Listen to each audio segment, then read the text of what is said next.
बहुत सारे लोग होते हैं जो पढ़ने की फॉर्मेलिटी कर रहे होते हैं। पहले एक बात सुनो, हर बच्चा पढ़ाई के लिए नहीं बना, ये एक फैक्ट है बेटा। हर बच्चा नहीं पढ़ सकता, सब बच्चे नहीं पढ़ सकते। जिसके दिल में इच्छा शक्ति है ना, पहली प्रायोरिटी, भैया मेरे अंदर इच्छा शक्ति है, मुझे पढ़ना है, विल पावर। जरूर जबरदस्ती में ना तो पेरेंट्स पढ़ा सकते, पेरेंट्स तो सब बच्चों को भेजते हैं पर सारे तो नहीं पढ़ते, ना टीचर्स पढ़ा सकते। ये मानो अगर तुम पढ़ सकते हो ना तो तुम बहुत ज़्यादा ब्लेस्ड हो, क्योंकि हर बच्चा पढ़ाई नहीं कर सकता।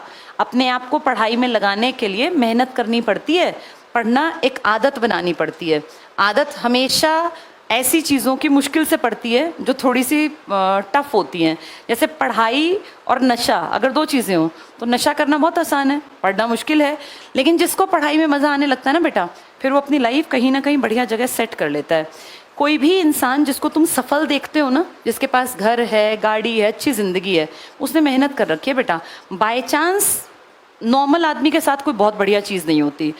अंबानी अडानी जैसों के साथ कुछ भी अच्छा हो क्योंकि उनके पास बेस बहुत बड़ा है। लेकिन आप जिन परिवारों से हो ना, आपके साथ बाई चांस अच्छा नहीं होगा। आपको अपने अच्छे के लिए मेहनत करनी पड़ेगी। अगर चाहते हो फ्यूचर अपना बनाना तो पहली चीज़ को हमेशा ध्यान रखना, पढ़ाई के बिना बनेगा नहीं। क्योंकि तुम्हारे पास बेटा दूसरा कोई बेस नहीं होता, किसी के भी पास, मेरे पास भी नहीं था। आज मैं जो तुम्हारे सामने खड़ी होकर बोल पा रही हूँ, ये काम कर पा रही हूँ, कारण मैं लकी रही, बहुत लकी रही। मैं बड़ी ब्लेस्ड हूँ, मुझे बहुत अच्छे टीचर मिले। मेरे टीचर्स ने मुझे समय रहते बता दिया था कि तुम्हारे लिए क्या करना बेहतर है। जैसे आजकल टीचर्स उतना इंटरेस्ट नहीं लेते बच्चों में, उनकी लाइफ में, लेकिन जब हम पढ़ते थे तो टीचर्स ना घर तक की बातें जानते होते थे। तो जब मैंने 12th की, बहुत अच्छे मार्क्स आए। उस ज़माने में 82% बड़ी बात थी। मैंने सन 2000 में 12वीं की थी, 24 साल पहले। तो मेरे एक टीचर ने मुझे कहा कि भाई क्या करोगे बेटा। मैंने कहा सर मैं ना कुछ बड़ा सोच रही हूँ, कुछ बड़ा करूँगी। तो वो जानते थे कि मेरे फादर भाई क्या करते हैं, मेरा क्या हिसाब किताब है। हम 4 बहनें थी। तो उन्होंने मुझे बड़ी अच्छी एक बात कही। राधे श्याम शर्मा नाम था सर का, हिंदी पढ़ाते थे 12th में। मैं ह्यूमैनिटीज़ से पढ़ी थी, आर्ट से। तो उन्होंने कहा बेटा बड़ा करने में बुराई नहीं है, पर सबसे पहले कोशिश करना कंपटीशन, जैसे उन्होंने मुझे कहा तुम जनरल कैटेगरी से हो, तुम्हारे लिए कंपटीशन ज़्यादा है, तो सबसे पहले अपना एक प्लेटफॉर्म तैयार कर लेना, फिर आगे कुछ बड़ा करने की हिम्मत आ जाएगी। उनकी वो बात भगवान की दया से मेरी बुद्धि में आ गई और मैं शुक्रगुजार हूँ ईश्वर के, जो मुझे 12th करते ही समझ में आ गया कि मुझे क्या करना चाहिए। इसीलिए मैंने बहुत बड़ा करने की कोशिश पहले नहीं की, पहले सबसे पहले जो सबसे जल्दी चीज़ मिल सकती थी उसके लिए भाग दौड़ की। और वो मुझे नज़र आया कि मैं सबसे कम समय में टीचर बन सकती हूँ। तब 12th के बाद ही ईटी का डिप्लोमा होता था, उसमें सिर्फ 12th मांगते थे। वो डिप्लोमा किया 2 साल का, तुरंत से फॉर्म्स निकले, नौकरियां आई और मुझे नौकरी मिल गई। मैंने बेटा पढ़ाई बाद में की, मैंने ग्रेजुएशन नौकरी में आने के बाद की। मैंने बीएड इग्नू से बीएड की, ओपन से होती है Indira Gandhi national open university, अगर तुम्हें ना पता हो, इग्नू। वहाँ से 2007 में मैंने बीएड की, नौकरी में रह रह के। और पता है क्या होता है, जो मैंने जीवन में अनुभव किया, जब आपके पास एक स्टैंड होता है ना, तो आपके काम अपने आप बनते चले जाते हैं, आगे से आगे आपके काम हो जाते हैं। मैं बीएड में all over India first rank holder थी। कैसे? मेरे ऊपर कोई दबाव ही नहीं था। मैं सरकारी नौकरी में सैलरी लेती थी, रोज़ स्कूल जाती थी, मेरे पास नौकरी थी और मुझे पढ़ाई आगे करनी थी, तो मेरे ऊपर कोई चिंता ही नहीं थी। मैं फ्री होके, बिल्कुल फ्री होके गई, इसीलिए मेरा all over India first rank था। उस टाइम पे मेरे ख्याल 84, 85, 100 में से कुछ नंबर थे, वो उस टाइम तक के हाईएस्ट थे। उसका कारण ये नहीं था कि मैं ब्रिलियंट थी, नहीं, एवरेज थी बिल्कुल, लेकिन मैं बिल्कुल फ्री थी, मुझे कोई चिंता ही नहीं थी, क्योंकि मेरे पास पहले से सरकारी नौकरी थी।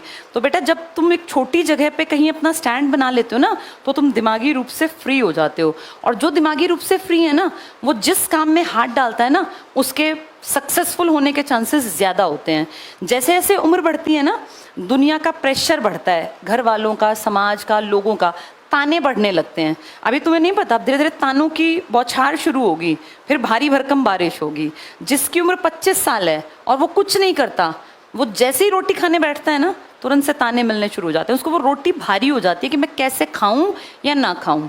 हमारा इंडियन स्ट्रक्चर ऐसा है, और मैं ये मानती हूँ ये गलत भी नहीं है, क्योंकि यहाँ कोई डांटेगा नहीं तो बच्चे काम ही नहीं करेंगे। अभी तुम आराम से बैठ के रोटी खाते हो, अभी वो टोका टाकी ज़्यादा शुरू नहीं हुई, लेकिन जैसे जैसे उम्र बढ़ेगी, लड़कियों को वैसा टोका नहीं जाता, लेकिन लड़कियों को फिर पेरेंट्स बेटा कितने दिन बैठाएंगे, शादी कर देंगे। जिस घर में शादी होके जाओगे, तुम्हारे बीच में जो मैरिड है, इनसे पूछो, जो नहीं कमाता उसकी वैल्यू नहीं होती। तुम कितने भी अमीर घर में भेजा जाए तुम्हें, अगर तुम्हारे पास अपनी कोई काबिलियत नहीं है ना, तो तुम्हारी नेटवर्थ 0 ही निकलेगी बेटा। और अपने पैसे कमाए बिना इज्जत नहीं है। लड़कों के पास बेटा कोई ऑप्शन नहीं है, क्योंकि आपको तो ऐसा नहीं है ना कि कहीं शादी करके भेज देंगे और वो कमा के खिला देगा। आपने तो यही रहना है। इनफैक्ट आपने डबल मेहनत करनी है।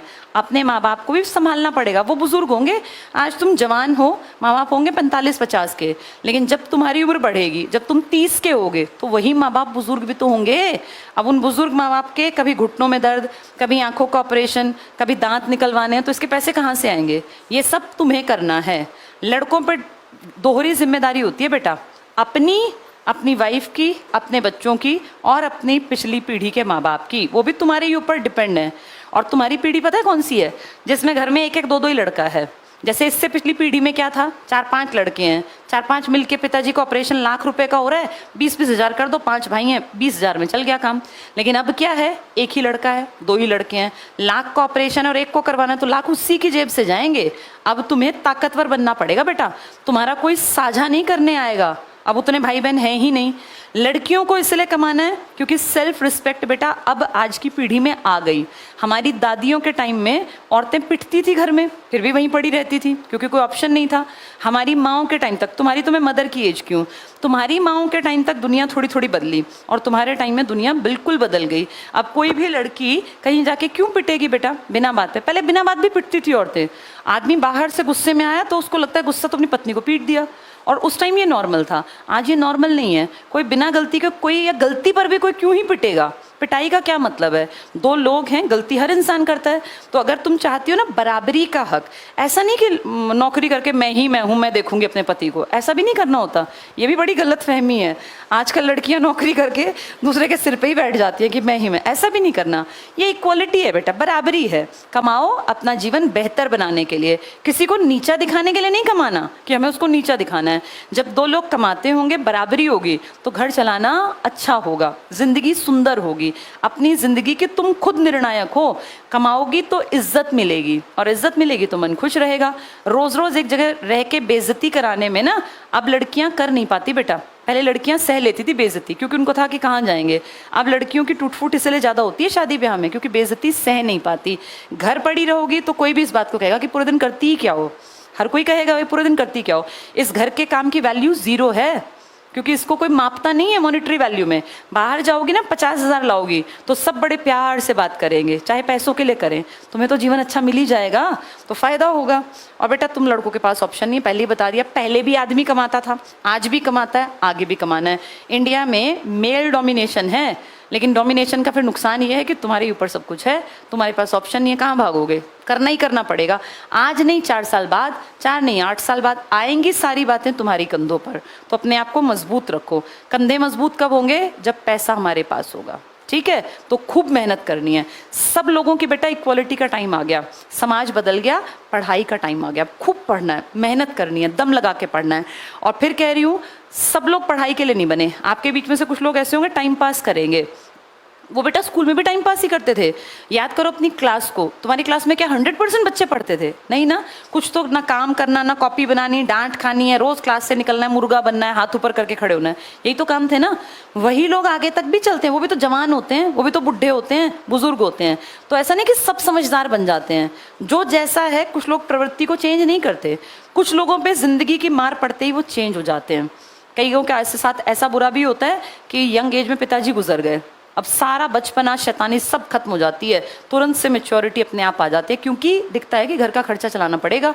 कई बार जिंदगी बहुत जल्दी मैच्योर कर देती है इंसान को। भगवान ना करे तुम्हारे ऊपर वो दिक्कत आए, पर बेटा अब तुम्हारी उम्र आ गई पढ़ने की। अब वो टाइम पास वाला टाइम हटा के और पढ़ाई पे बैठ जाओ अपनी पे, ठीक है।